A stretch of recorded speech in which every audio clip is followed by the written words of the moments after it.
First of all, for doing a mocked ribbing, you need to bring in the number of needles required into holding position. Then, with your needle pusher, you want to return out of work completely to A position every other needle.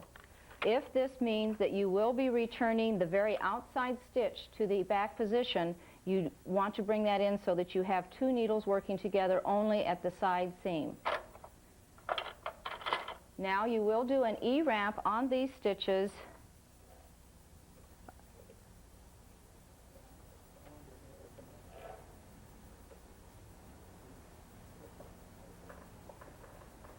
After completing your E-wrap, you will thread your machine in the appropriate manner, pull down on the tension to make sure your tension is secure, and knit 30 rows at garment tension -2. Now you will knit 30 rows on every other needle. Remember, you should have set your row counter to 0 at the time you started that. So right now your row counter will read row 1 if you have not adjusted your row counter. You should also hang your cast-on comb so that your work will drop nicely.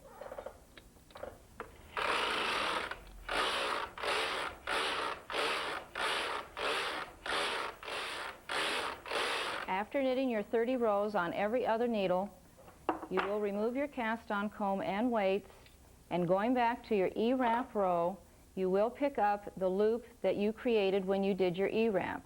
And you want to hang that on the first needle, and then go to your empty needle that's in between those needles and bring it into work, hanging your stitches onto that needle.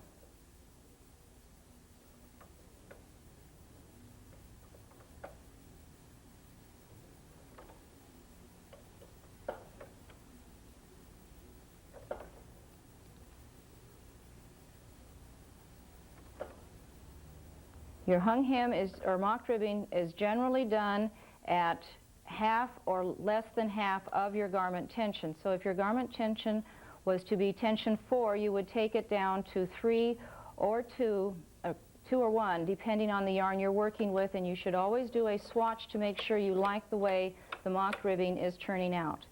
Bring the needles into holding position, all needles. Set your tension to 1 tension above garment tension, and knit 1 row across your needles. Then you will return your tension dial to garment tension and knit the appropriate rows for the garment you are working on.